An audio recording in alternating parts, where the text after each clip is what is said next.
श्रीमद् भगवद गीता अष्टम अध्याय श्लोक संख्या चतुर्थ श्लोक चल रहा था।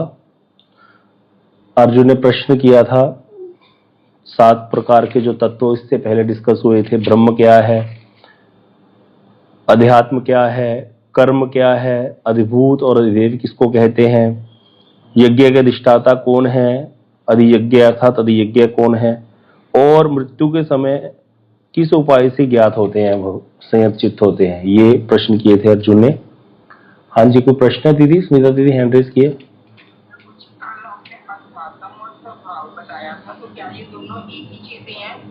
हाँ, ऐसे एक ही मान सकते हो, सही है। ये जीवात्मा के लिए ही शब्द प्रयोग होता है।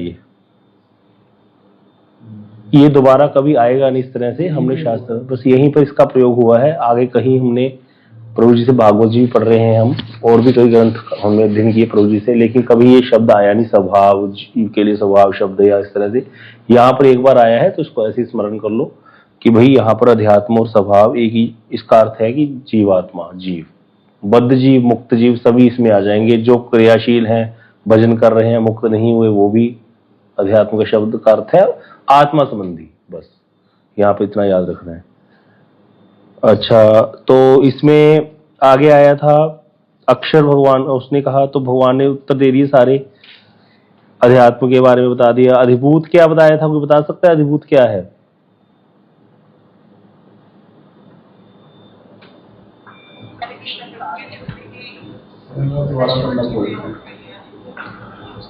अच्छा, मेरे को ना दोबारा लॉगिन करना पड़ेगा, किसी की आवाज कोई मेरे को पहुंच नहीं रही है, तो मैं दोबारा करता हूँ लॉगिन एक बार डिस्कनेक्ट करके।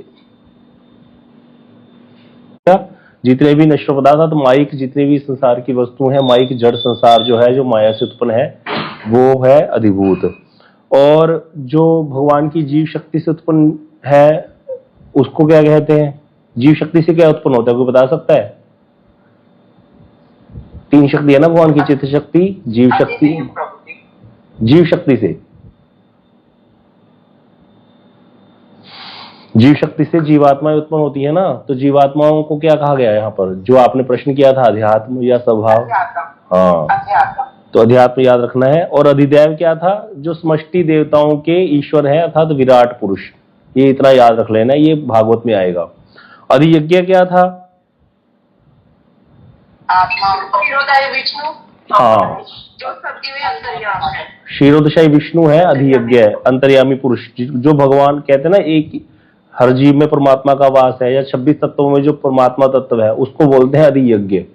तो पहले 20 तत्व, पहले 24 तत्व सूक्ष्म शरीर और स्थूल शरीर के मिलाकर के अधिभूत के अंतर्गत आएंगे, अधिभूत में आ जाएंगे। आत्मा है अध्यात्म कहलाएगी इस श्लोक के अनुसार, और जो परमात्मा है वो अधियज्ञ कहलाएगा। ठीक है। और जितने भी इंद्रियों के देवता हैं, सब इंद्रियों के देवता होते हैं, तो इंद्रियों के देवताओं के जो अधिपति हैं, जो उन पर अधिकार करते हैं, वो अधिदैव कहलाते हैं। इस तरह से ये अधिभूत, अधिदैव, अधियज्ञ, ये सारा हो गया। और तो नहीं है कुछ इसमें, बस यही था। विसर्ग, विसर्ग क्या होता है कोई बताएगा?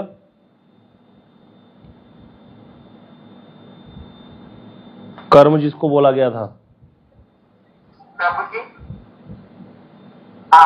कर्म ही है, कर्म से ही संसार सुख दुख है, और इसको भोगने के लिए कर्म, और जो जीव का संसार ही उत्पन्न होना विसर्ग कहलाता है। तो वो किस दान रूपी यज्ञ देवताओं के उद्देश्य से, हाँ, जो भी यज्ञ इत्यादि बताए गए, कर्मकांड का जो विस्तार है, ये सारा मिलाकर के जितना भी कर्मकांड का विस्तार है, ये सब जो है द्रव्य दान रूपी यज्ञ है, जिससे स्थूल और सूक्ष्म जीवों की उत्पत्ति है। क्योंकि भगवान ने कहा था ना, अन्नादभवति भूतानि, पर्जन्य अन्न संभव, अन्न से सभी प्राणी होते हैं, अन्न वर्षा से होता है, वर्षा यज्ञ से होती है, यज्ञ कर्म से उत्पन्न है। कर्म अर्थात जो यज्ञ किया जाता है। तो कर्मकांड का विस्तार, और कर्म को तुम वेद से उत्पन्न जानो, वेद अविनाशी ब्रह्म से उत्पन्न है। तो इस तरह से सब प्रकार से ब्रह्म ही यज्ञ में प्रतिष्ठित है। ये श्लोक आया था 3 अध्याय में।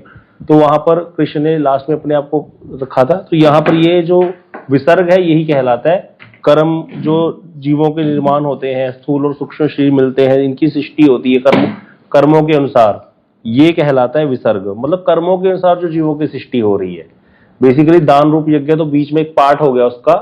कर्मों के कारण जो जीवों की उत्पत्ति हो रही है, विनाश हो रहा है, दोबारा फिर जन्म हो रहा है, ये सारा कुछ विसर्ग कहलाता है। उसमें फिर वो कर्मकांड का आश्रय ग्रहण करके और आगे बढ़ता रहता है अपनी कामनाओं के वशीभूत होकर के, वो एक बीच में पार्ट आ गया उसका। अब ये चल रहा था इसमें हमारा, और कहाँ पहुंच गए थे हम, ये तो हो गया था गुरुदेव की सप्रकाशिका वृत्ति शुरू हो गई थी।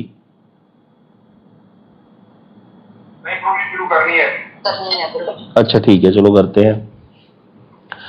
यहीं पर भगवान श्री कृष्ण अर्जुन के 3 प्रश्नों का उत्तर इस प्रकार दे रहे हैं। अधिभूत क्षण परिवर्तनशील एवं विनाशी स्थूल देह समूह, जो भी देह है शरीर नाश हो जाते हैं, जो प्राणी को अवलंबन कर वर्तमान रहते हैं, इसीलिए घटपट आदि नश्वर पदार्थों को अधिभूत कहते हैं। जो भी सब नजर आ रहा है वो अधिभूत है। अधिदैव समष्टि स्वरूप विराट पुरुष आदित्य, आदित्य अर्थात सूर्य, सूर्य आदि देवताओं पर अधिकार कर वर्तमान रहते हैं। विराट पुरुष सभी देवताओं पर अधिकार करके वर्तमान रहते हैं, उन्हें ही अधिदैव कहा जाता है। विराट पुरुष ही अधिदैव है। अधियज्ञ है जीवों के शरीर में अंतर्यामी रूप में यज्ञ आदि कर्म प्रवर्तक और उसके फल प्रदाता के रूप में अवस्थित पुरुष ही अधियज्ञ अर्थात अंतर्यामी जो रहते हैं हृदय में, जिनको परमात्मा भी बोला जाता है, ईश्वर भी बोला जाता है, जिनको ईश्वर परमात्मा, जिनका योगी लोग ध्यान करते हैं। अंगुष्ठ के आकार का इनका स्वरूप माना गया है। जो ज्ञानी तो ध्यान करते हैं निर्गुण ब्रह्म का, प्रकाश का, ज्योति का, लेकिन जो योगी होते हैं वो मानते हैं स्वरूप को। कितने स्वरूप को मानते हैं? जो हृदय में बैठे अंतर्यामी रूप में परमात्मा अंगुष्ठ के आकार के स्वरूप को मानते हैं, उनका भी चतुर्भुज स्वरूप है जो अंगुष्ठ के आकार के परमात्मा है। ये अंतर्यामी पुरुष कृष्ण के स्वांश तत्व है। हमने पढ़ा था सनातन शिक्षा में, कारणदशाई विष्णु, गर्भोदशाई विष्णु, क्षीरोदशाई विष्णु, ये तीनों ही स्वांश आते हैं कृष्ण के। तो तीसरे जो क्षीरोदशाई पुरुष हैं वही है ये। श्वेताश्व उपनिषद में भी कहा गया है, द्वा स्वर्ण सुपर्णा सयुजा सखाया समानम वृक्षम परिशस्व जाते। एक ही वृक्ष पर 2 पक्षी बैठे हैं। तो अन्य पिपलम स्वादवती अनश्य अन्य अभिशापशीति, अर्थात एक ही जो क्षीरोदशाई पुरुष और जीव, अंतर्यामी परमात्मा और जीवात्मा उस अनित्य संसार रूप पीपल वृक्ष के ऊपर सखा की तरह वास करते हैं। संसार रूपी जो वृक्ष है उसकी शाखा पर वास करते हैं। ये दोनों सखा है, दोनों जब से सृष्टि है तब से ही है। उन दोनों में एक अर्थात जीव अपने कर्मों के अनुसार उस वृक्ष के फलों को चख रहा है। संसार रूपी वृक्ष के फलों को हम चख रहे हैं, सुख दुख इत्यादि प्राप्त कर रहे हैं, और दूसरे परमात्मा उन फलों को भोग नहीं कर रहे, केवल साक्षी रूप में देख रहे हैं, नोट कर रहे हैं हमारे सारे कृत्यों को। तो यहाँ पर यही कहा गया है कि ये जो अधियज्ञ है ये वही वाला पुरुष है जिसको परमात्मा कहा गया है। श्रीमद्भागवत में भी सुखदेव गोस्वामी ऐसे ही कह रहे हैं कि ये जो श्लोक है, अर्थात कोई कोई योगी पुरुष अपने अंतःकरण रूप गुहा में विराजित पारदेश मात्र पुरुष को स्मरण करते हैं। कि कई कई योगी लोग उस परमात्मा का ध्यान करते हैं जो अंतःकरण में अर्थात हृदय में निवास करते हैं। पारदेश मात्र शब्द का अर्थ श्रीधर गोस्वामी पाद ने अंगूठे से तर्जनी की शेष सीमा किया है। इतने अंगुष्ठ के आकार के परमात्मा जो है वो उतने, श्री चक्रवर्ती पाद जी ने कहा है, वे उतने ही प्रदेश में अचिंत्य शक्ति द्वारा 15 वर्षीय किशोर के रूप में उपस्थित है। अर्थात यहाँ पर श्री विष्णु चक्रवर्ती पाद जी कहते हैं, भैया भाई वो तो अंगूठे के आकार के जो परमात्मा है वो चतुर्भुज रूप में है, लेकिन जो भक्त है उनके हृदय में वो क्या है, वो एक जो कृष्ण का नित्य स्वरूप है ना। कौन सा स्वरूप है? कल हमने पढ़ा था ना सनातन शिक्षा में, कृष्ण का नित्य स्वरूप क्या है? जो गोलोक धाम में विराजते हैं, किशोर ब्रजेंद्र नंदन, 15 साल की आयु वाले जो है, 15 साल में सबसे ज्यादा रूप होता है किसी व्यक्ति पर, है ना। तो यही यहाँ पर किशोर के रूप में अवस्थित है भक्तों के हृदय में। पुनः कठोपनिषद में भी कहा गया, अंगुष्ठ मात्र पुरुषो मध्य आत्मनि तिष्ठति। यहाँ समस्त प्रमाणों से यह प्रमाणित होता है कि अंतर्यामी परमात्मा साधारण जीवों के हृदय में अंगुष्ठ मात्र प्रदेश में स्थित है, किंतु विशेष भक्तों में के लिए यही कृष्ण ही 15 वर्षीय किशोर के रूप में अवस्थित है। मतलब भक्तों के हृदय में भगवान का वास और आम लोगों के हृदय में परमात्मा के रूप में। वही परमात्मा भक्तों के हृदय में किशोर के रूप में है। जैसे बिलामंगल के हृदय में स्थित अंतर्यामी पुरुष दिव्य किशोर अवस्था वाले श्री कृष्ण ही है। उन्होंने ये श्लोक बोला था, बिलामंगल जी चिंतामणि जयति सोमगिरी गुरु में शिक्षा गुरुश्च भगवान श्री की पिच्छ मौली। तो ये जो कृष्ण कर्णामृत ग्रंथ है उसमें शुरू में मंगलाचरण में बिलामंगल ठाकुर ये वाला श्लोक बोल रहे हैं कि जो मेरे गुरु है वो कौन है? चिंतामणि जो है, और सोमगुरी नाम के गुरु जययुक्त हो जिनसे उन्होंने दीक्षा ग्रहण की थी। तथा मेरे हृदय में विराजमान शिक्षा गुरु कौन है? कहते मेरे को जो शिक्षा प्रदान करते हैं हर समय भजन की, वो है मयूर पक्षधारी भगवान श्री कृष्ण था, तो उन्होंने वहां परमात्मा की बात नहीं की कि कृष्ण ही उनके हृदय में विराज रहे हैं। अर्जुन के हृदय स्थित अंतर्यामी पुरुष उनके रथ में विराजमान स्वयं किशोर कृष्ण है। बोले अर्जुन के रथ में भी कौन बैठे हैं? स्वयं किशोर कृष्ण ही बैठे हैं जो उसका रथ चला रहे हैं। तो यहाँ पर ये भक्तों की बताई दशा कि भक्तों के हृदय में तो भगवान ही रहते हैं। तो ये हो गया श्लोक। अगला श्लोक करते हैं। अब लास्ट उत्तर रह गया। अर्जुन ने कहा था कि वो जो अधियज्ञ क्या है, ब्रह्म क्या है, अध्यात्म क्या है, अधिभूत क्या है, अधिदैव क्या है, ये सारा तो बता दिया। अर्जुन ने कहा था वो किस प्रकार से स्मरण करता है, हाँ, और फिर उसको कौन सी गति प्राप्त होती है। तो भगवान इसके लिए बता रहे हैं कि कौन सी गति प्राप्त होती है मुझे, मेरा स्मरण करने वालों को, और किस प्रकार से स्मरण करता है वो आगे बताएंगे। तो अंतकाले च, ये श्लोक करते हैं हम। अंतकाले च मामेव स्मरण मुक्त्वा कलेवरम यह प्रयाति स मद्भावम याति नास्ति अत्र संशय। प्रीति दीदी हैं, दीदी अन्वय कीजिए इसका। अंतकाल में मामे मुझे ही स्मरण करते हुए कलेवरम मुक्त्वा शरीर को त्याग कर यह जो प्रयाति प्रकृष्ट रूप से गमन करते हैं सा वे मत भाव मेरे भाव को याति प्राप्त होते हैं। अत्र संशय नास्ति, इसमें संदेह नहीं है। अनुवाद। जो अंतिम काल में भी मुझे ही स्मरण करते हुए अपने शरीर को त्याग कर प्रस्थान करते हैं वे मेरे भाव को प्राप्त होते हैं, इसमें कोई संदेह नहीं है। तो कह रहे हैं भाई जो मुझे स्मरण करते हुए अपने शरीर को त्याग करता है वो मेरे भाव को प्राप्त होता है, इसमें कोई संशय नहीं। अर्थात कह रहे हैं अर्जुन को कृष्ण कि अर्जुन ने कहा था आप प्रयाण काल में किस प्रकार से गए होते हैं, कैसे आपको जाना जाता है, कैसे आप का मतलब आपको कैसे प्राप्त होता है कोई जीव मरते समय। अर्जुन के इस प्रश्न के उत्तर में भगवान कह रहे हैं मेरा स्मरण ही मेरा ज्ञान है। अगर मेरी स्मृति आ गई मरते समय तो बस मेरा ज्ञान हो गया, बस इससे ज्यादा कुछ नहीं है। तो स्मरण बहुत बड़ी वस्तु है। तो किंतु घटपट आदि की भांति कोई भी मुझे तत्वतः नहीं जान पाता है। भाई सीधी सी बात है, हमने जो देखा होता है, जिसका अनुभव किया होता है उसी का तो स्मरण करते हैं, जिनके साथ हमारा व्यवहार होता है सारा दिन।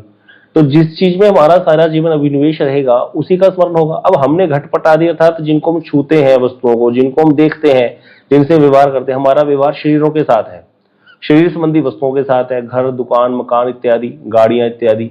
तो उसी का ही स्मरण होता है व्यक्ति को, उसी का ही स्मरण होता है। जब उसकी अनकॉन्शियसनेस बढ़ती है, कॉन्शियसनेस चली जाती है थोड़ी थोड़ी, जैसे मृत्यु आएगी तो होगा ही भाई, घबराएगा व्यक्ति, शरीर में कष्ट होगा। तो जो तो भजन नहीं करने वाले उनका कभी भी नहीं हो सकता कि स्मरण हो जाए भगवान का, ऐसा चांस नहीं बन सकता। क्यों? क्योंकि सारा जीवन जिसमें अभिनिवेश रहा है व्यक्ति का उसी का ही स्मरण होएगा लास्ट में भी।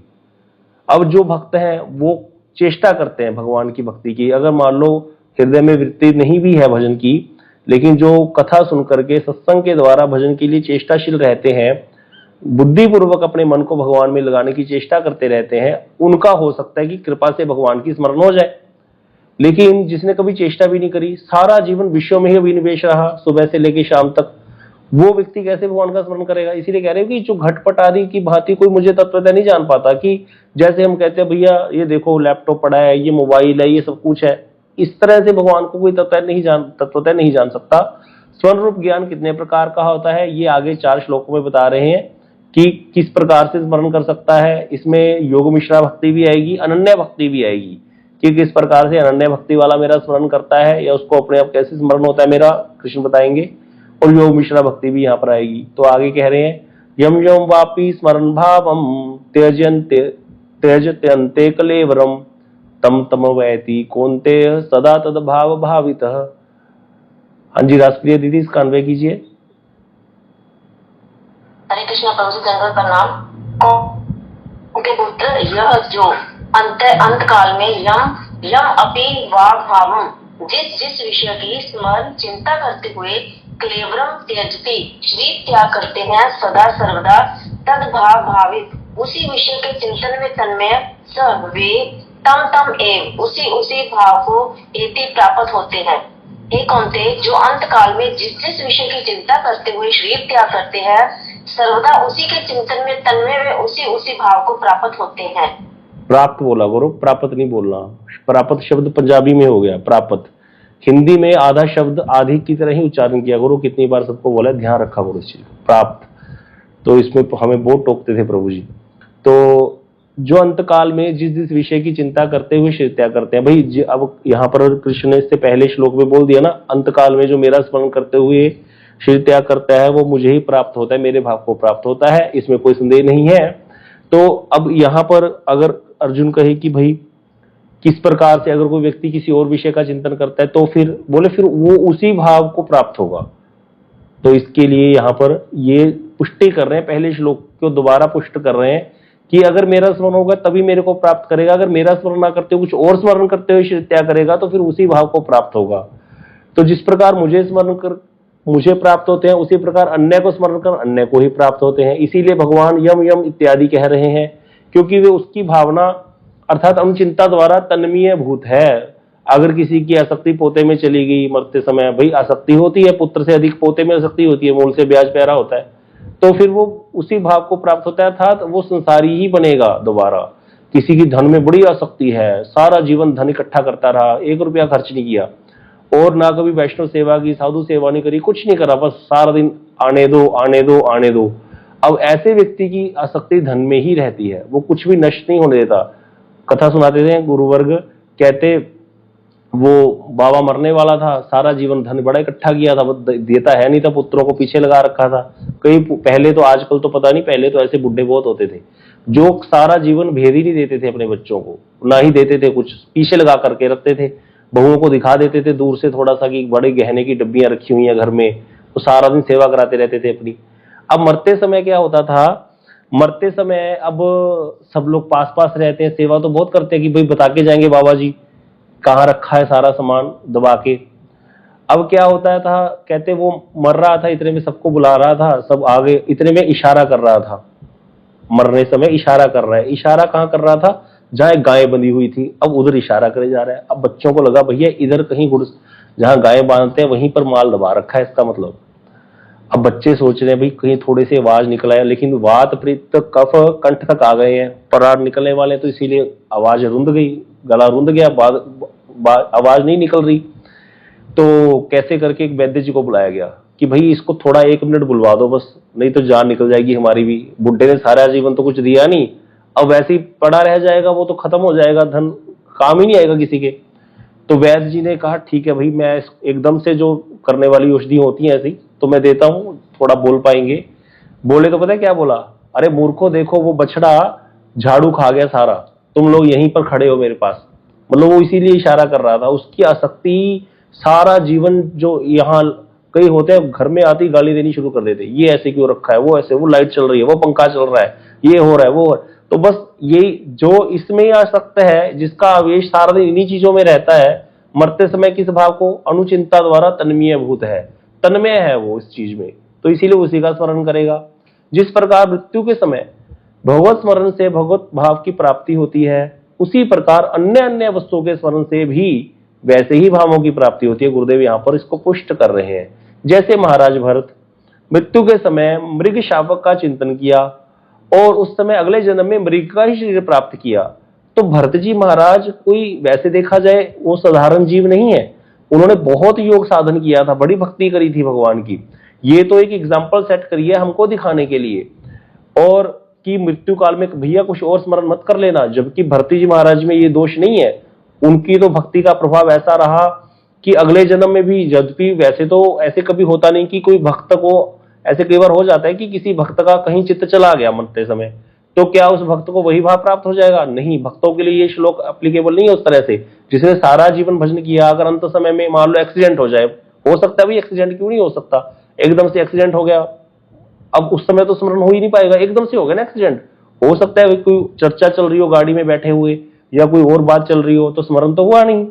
तो वाराह पुराण में ऐसे श्लोक है, भगवान कहते हैं उस समय उनके लिए उनका नाम, अपना नाम मैं जपता हूं उन भक्त की तरफ से, अपना नाम मैं स्वयं जपता हूं उस भक्त की तरफ से। ये श्लोक है वाराह पुराण में। तो इसीलिए जिसने सारा जीवन नाम जप किया है, जरूरी नहीं है कि अंत समय में उसने नाम जप नहीं किया तो वो भगवान को नहीं प्राप्त होगा, ऐसा बात नहीं है। लेकिन यह भी बात है कि जिसने सारा जीवन नहीं किया तो उसको कभी स्मरण हो जाएगा, ये कभी नहीं होता, ऐसे नहीं हो सकता। इसीलिए हर समय स्मरण करना जरूरी है, भगवान का नाम जप करना जरूरी है। हाँ, अंत समय में हो ना हो वो उनके ऊपर, भगवान की कृपा क्यों नहीं होएगी, अपने आप होएगी। जब भक्तों के पास पास रहेंगे अपने आप ही कोई, हम नहीं बोल पाएंगे तो नाम कोई और सुना देगा। ये चीज तो साइंस ने भी प्रूव कर दी है, मेडिकल साइंस ने, कि जितने भी ऑर्गन्स हैं, जब शरीर से आत्मा निकल जाती है, ब्रेन जैसे ही डेड होता है, उसी समय सारे ऑर्गन्स फेल हो जाते हैं कुछ कुछ सेकंड्स में। लेकिन जो कर्ण इंद्रिय है वो काफी देर बाद फेल होती है। कर्ण इंद्रिय जो है वो एक्टिव रहती है, तो आत्मा का कनेक्शन होता है उस समय कर्ण इंद्रिय के द्वारा अभी भी, क्योंकि आत्मा तो शरीर में बद्ध होती है। इसीलिए जब भी आत्मा शरीर से निकलती है तो वो आत्मा शरीर में ही घुसना चाहती है दोबारा। अगर तो उसको भगवान के पार्षद लेने आगे तो अलग बात, गति हो गई एकदम से, नहीं तो वो बड़ा कष्ट पाता है जब यमदूतों को देखता है। तो इसीलिए कर्ण इंद्रिय के द्वारा उसको वो श्रवणीय है, इसीलिए कोई बैठ करके नाम सुना रहा होगा तो उसको सुनाई देगा जीवात्मा को। तो यहाँ पर यही बता रहे हैं कि यहाँ पर क्या कहा, भरत जी महाराज जी ने मृत्यु के समय क्या किया, मृग शावक का चिंतन किया, अगले जन्म में मृग शरीर को प्राप्त करके ये एग्जाम्पल सेट करके दिखा रहे हैं कि ऐसे भी होता है भाई, मृत्यु काल में दूसरे विषय का स्मरण नहीं होना चाहिए, केवल भगवान का ही स्मरण हो, उसके लिए प्रयत्न करना कर्तव्य है। यद्यपि भरत महाराज कहां चला गया, यद्यपि भरत महाराज भावावस्था प्राप्त उच्च कोटि के भक्त थे, तो उनको हम ये नहीं कर सकते, तथापि भगवत इच्छा से लोक शिक्षा के लिए वे मृग शिशु के रूप में पैदा हुए। हम लोग नेपाल गए थे तो वहां हमने देखा भरत जी महाराज जी का वो स्थान, क्या सुंदर, वो नदी, गंडकी नदी के किनारे, जहां पर वो गुफा के भीतर बैठ करके तपस्या करते थे। आज भी वहां पर हम जब गए थे पिछले साल, तो वहां पहुंचना ही दुर्गम था, मतलब वो नीचे जाकर काफी था, और बिल्कुल ऐसे नदी बहती है वहां पर, क्या भयंकर रूप में, और वहीं रह करके उन्होंने तपस्या करी थी। और वहीं पर उनको वो जो मृग शावक था, जो वो बच्चे को, उसने जैसी वो शेर आया तो उसको डर करके उसने पानी में छलांग लगा दी, वो तो मर गया। तो जो उसकी माँ थी मृगी, तो वो शावक बच्चा जो था वो पानी में बह जाता, तो इसीलिए उसको उन्होंने उसकी रक्षा की थी। तो रक्षा करने के लिए मना नहीं कहा गया, रक्षा तो करना कर्तव्य ही था किसी जीव की, नहीं तो अपराध हो जाता। लेकिन बाद में वो उसी के चिंतन में मगर रहने लगे, उसको पालने लगे, उसको सारा दिन उसी का ध्यान करते रहते थे। तो ये दिखाया उन्होंने जात स्मर, आगे बता रहे हैं वे जात स्मर होने के कारण, अर्थात उनको अपने पिछले जन्म का स्मरण था, दूसरे और तीसरे जन्म में भी विषय लोगों का संग नहीं किया। हम लोगों को तो पिछला जन्म भूला हुआ है अपना, और इसीलिए हमारा ऐसा वाला नहीं हो पाता, बुद्धि इतनी दृढ़ नहीं हो पाती। लेकिन वो जात स्मर थे, दूसरे और तीसरे जन्म में विषय लोगों का संग ना करके उन्होंने क्या किया, भक्ति का अनुशीलन ही किया। अगले जन्म में मृग बने तो संतों के आश्रम के आसपास ही घूमते रहते थे, कहीं और नहीं जाते थे। समय आने पर शरीर त्याग कर दिया मृग वाला। तीसरा जन्म हुआ, जड़ भरत बन करके जन्म लिया। जड़ भरत बन के जन्म लिया, राजा के घर में जन्म लिया था, लेकिन पागलों की भांति रहते थे, सब कुछ जानते थे। पिताजी ने यज्ञोपवीत भी करवाया था उनका, लेकिन उसको भी उन्होंने ध्यान से किया नहीं, जानबूझ करके इन सब चीजों को ध्यान ही नहीं दिया। शरीर संबंधी वस्तुओं में उनमें कोई रुचि रखी ही नहीं। पिता ने बहुत कुछ कराया, कोशिश करी, लेकिन फिर बाद में घर से निकाल दिया पिताजी के जाने के बाद उनके भाइयों ने।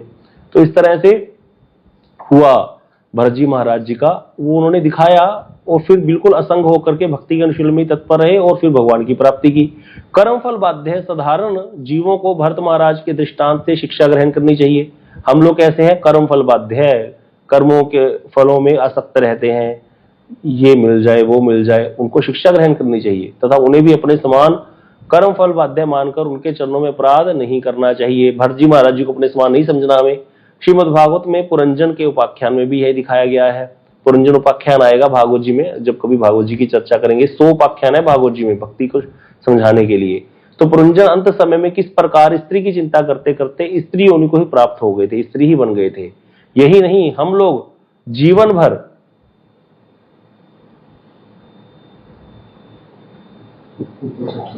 हुआ नहीं है, हम लोग यहाँ अच्छा हो गया। हम लोग जीवन भर जो कुछ करते हैं अंत समय में वैसी ही स्मृति होती है। भाई जो कुछ व्यक्ति करता है सारा जीवन वही स्मृति होगी, उसी के अनुरूप अगला जीवन प्राप्त होता है। इसलिए साधकों को इस जीवन में श्री हरि नाम और शुद्ध भक्ति का ही अनुशीलन करना चाहिए, जिससे अंतिम समय में भगवत स्मृति प्रबल होकर के हमारे कल्याण का मार्ग प्रशस्त करेगी। तो इसीलिए कह रहे हैं गुरुदेव कि भाई हरि नाम करो, शुद्ध भक्ति का अनुशीलन करो, जिससे अंत समय में अपने आप भगवत स्मृति प्रबल हो जाएगी, अपने आप हो जाएगी। कैसे हो जाएगी, इसका कोई उत्तर दे सकता है? प्रैक्टिकली उत्तर आना चाहिए इसका भी, कैसे होगा ऐसे, अपने आप कैसे हो जाएगी भगवत स्मृति प्रबल?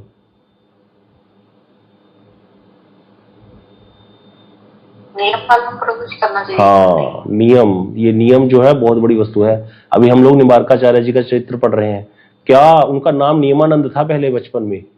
जो निवारक संप्रदाय के आचार्य हुए, निवारकाचार्य, उनका नाम नियमानंद था। नियमानंद नाम क्यों दिया? जो वो आए ही इस चीज को समझाने थे, भगवान के चक्र के अवतार, कि भैया नियम, बद्ध जीव के लिए नियम, वो तो बद्ध नहीं है, वो तो भगवान के सुदर्शन चक्र है, लेकिन यहां आकर के उन्होंने नियम पालन करके दिखाए। साउथ इंडिया में उनका जन्म हुआ था और वहां पर वो नियमों में बंधे रहते थे, स्वयं नियमों में बंध करके उन्होंने भजन किया, नियमों में बंध गए और दूसरों को इसी की शिक्षा दी। उनका नाम नियमानंद था। नियमानंद था तो जो नियम में बंधे हुए हैं, नियमों के द्वारा बंधे हुए जीव ही भवसागर से पार होंगे, ये कलयुग के जीवों को शिक्षा देने के लिए। क्योंकि भाई अब ये सत्ययुग तो है नहीं कि हमारा चित्त शुद्ध हो, सत्ययुग में लोगों का चित्त स्थिर होता है और वो अपने आप भजन में उनका मन लगता है, भगवान की स्मरण में बैठते हैं तो स्मरण होता है आराम से। जैसे जैसे युग परिवर्तन होता है, जीव का मन चंचल होता जा रहा है, बुद्धि जो है क्षीण होती जा रही है। अब आप देखो आज की डेट में ही देखो, आज इस टाइम जो अभी जो बच्चे पैदा हो रहे हैं आजकल, कितने इंटेलिजेंट हैं, उनको सब पता है कि ये हमें माता पिता ऐसे ही बोलते रहते, पढ़ लो, फिर कहेंगे शादी कर लो, फिर कहेंगे बच्चे कर लो। इसीलिए आज के बच्चे विवाह नहीं कर रहे। पहले ऐसे बोलता था कोई अपने माता पिता को? नहीं बोलता था, ऐसे ही चलता था। आजकल के माता पिता कितने इंटेलिजेंट है जो हमारे जैसे हैं, कि अपने बच्चों के प्रति कितना कॉन्शियस है, पढ़ाई की लिखाई के प्रति। हमारे माता पिता होते थे, आपने देखा ही होगा, आपके भी माता पिता थे, पता ही नहीं होता था कईयों के तो पिताओं को कि बच्चा कौन सी क्लास में पढ़ रहा है। मेरे को याद है, मेरे पापा गए थे स्कूल में, पहुंच गए फीस देने, उन्होंने कहा आपका बच्चा कौन सी क्लास में, उनको यही नहीं पता था। पहले ऐसे ही होता था, लोग नहीं आ सकते होते थे ज्यादा। और आजकल लोग इतने इंटेलिजेंट हैं, उनको सब पता है, बच्चों के प्रति एक एक चीज का ध्यान रखेंगे, सब करेंगे। फिर भी जब इतना ज्यादा ध्यान दे करके बच्चों को लिखा देते हैं, पढ़ा देते हैं, बहुत कुछ कर देते हैं, तो वो बच्चे क्या सेवा करते हैं अपने माता पिता की? वो दूर ही हो जाते हैं, उनके माता पिता स्वयं ही दूर कर देते हैं उनको। किसी का अमेरिका बैठा है, किसी का कनाडा बैठा है, किसी का ऑस्ट्रेलिया बैठा है, अगर नहीं बैठा यहां भी बैठा है तो वो दूरी है। क्यों? क्योंकि उसको यही माता पिता बालकन बुलावही, उधर भरी सोई धर्म सिखावही। माता पिता बच्चों को बुलाते हैं, जिससे पेट भरने का धंधा हो जाए वही धर्म सिखाते हैं। बच्चों ने देखा ही नहीं हमारे माता पिता अपने माता पिता की सेवा कर रहे हैं, कैसे रह रहे हैं दादा दादी के साथ अच्छे से, बच्चों ने नहीं देखा, तो इसीलिए वो आपको भी नहीं करेंगे वैसा। उन्होंने देखे ही, उनके संस्कार ही नहीं है। उनके संस्कार है पढ़ लो पढ़ लो पढ़ लो पढ़ लो, वही संस्कार उनके अंदर आ गए बस दिमाग में। या तो बस वो पढ़ाई में दिमाग रखेंगे, पढ़ पढ़ के वैसे वाली मशीन बन जाएंगे, एटीएम मशीन, पैसा कमाने वाली, बस। इससे ज्यादा उनको कुछ नहीं पता होगा, क्योंकि उन्होंने देखा ही नहीं, ये सारा वातावरण नहीं देखा इस प्रकार का। पहले ऐसे था? पहले तो नहीं होता था ऐसे, थोड़े से 20 साल में ही इतना अंतर आ चुका है। तो पहले क्या होता होगा? तो यहाँ पर यही बता रहे हैं, कलयुग जैसे जैसे बढ़ता जाएगा, बुद्धि चंचल होती जाएगी। और भगवान कह रहे हैं यहाँ पर, जो बताने वाली बात थी, अगर नियम, वहां पर स्वयं भगवान ने प्रकट होकर कृष्ण ने बोला निवारकाचार्य जी को, आप नियम सिखा के जाओ, नियम को सिखाओ जीव को, बद्ध जीव को।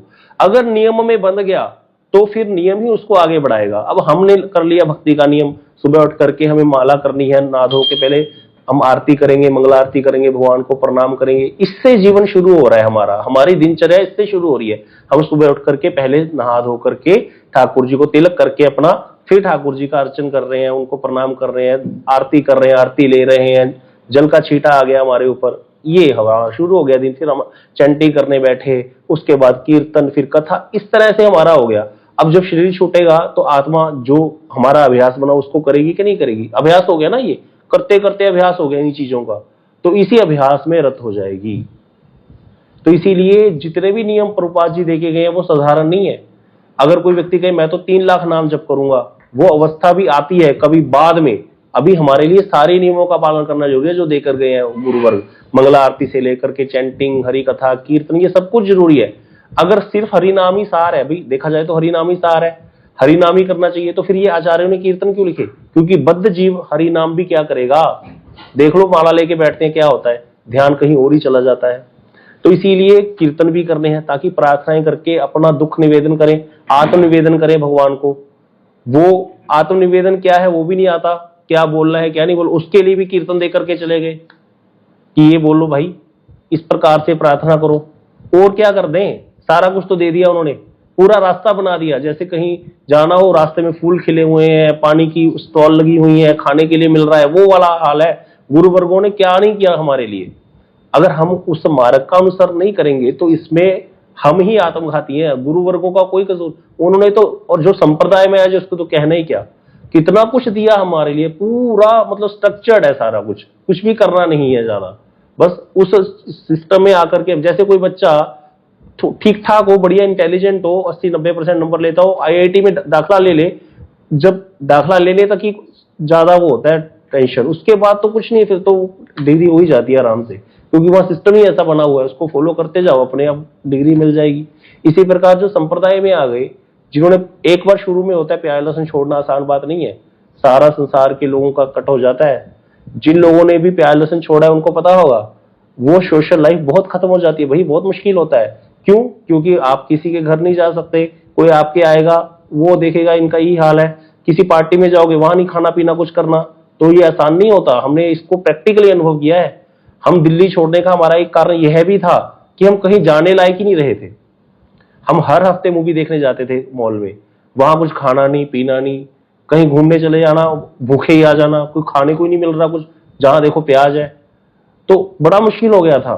तो ये आसान नहीं होता, तो इसीलिए इसको जो पार करके आगे आ जाए, एक बार नियम डाल लिया, अभी प्याज लहसुन नहीं खाऊंगा, भजन करने लग गया, अब आकर के वैष्णव के संग में आ गया, फिर उसको आगे ज्यादा कुछ नहीं करना पड़ता, फिर तो नियम पालन करता जाए, अपने आप आगे बढ़ जाएगा। लेकिन ये जो शुरू वाला है एंट्रेंस टेस्ट है, ये इसमें जो पास हो गया फिर आगे बढ़ जाता है, तो ये आसान नहीं है। इसीलिए क्योंकि जैसे ही व्यक्ति छोड़ता है ये सारा, तो एकदम से आपका सोशल सर्कल कट हो जाता है। अब man is a social animal, उसको भैया प्रेम चाहिए, किसी को प्रेम देता है, किसी से प्रेम लेता है, ऐसे कैसे जीवन जिएगा व्यक्ति? तो इसीलिए उसको थोड़ी दिक्कत आ सकती है अगर उसका वैष्णव संग नहीं है। इसीलिए कहा जाता है, गुरुवर कहते हैं, अपने इर्द गिर्द भी भक्ति का प्रचार करो, ताकि तुमको फील ही ना हो। आपके आसपास वैसे वाले लोग होंगे भजन करने वाले, वो भी वैसे ही, आप भी वैसे ही हो, तो आपको लगेगा ही नहीं। आपके घर में पार्टी है, उनके घर में आप 10 परिवार हो गए, बस हो गया, आप मिलके कर रहे हो अपना सारा कुछ वैसे ही, आपको क्या मतलब? कुएं में, नरक में जाने की तैयारी भी नहीं हो रही है आपकी, मरने के बाद भी अच्छी गति, और जीते जी भी अच्छा जीवन जी रहे हो, क्योंकि भाई अभी शरीर में है तो शरीर संबंधी तो चीजें रहेंगी ना, ऐसे थोड़ी होता है एकदम से। तो इस तरह से नियम जो है हमें आगे बढ़ाते हैं, और नियम ही हमें वो अनुशीलन कराएगा, अपने आप स्मरण कराएगा। नियम में बंध जाओ, ये बड़ा जरूरी है। समय हो गया। अच्छा।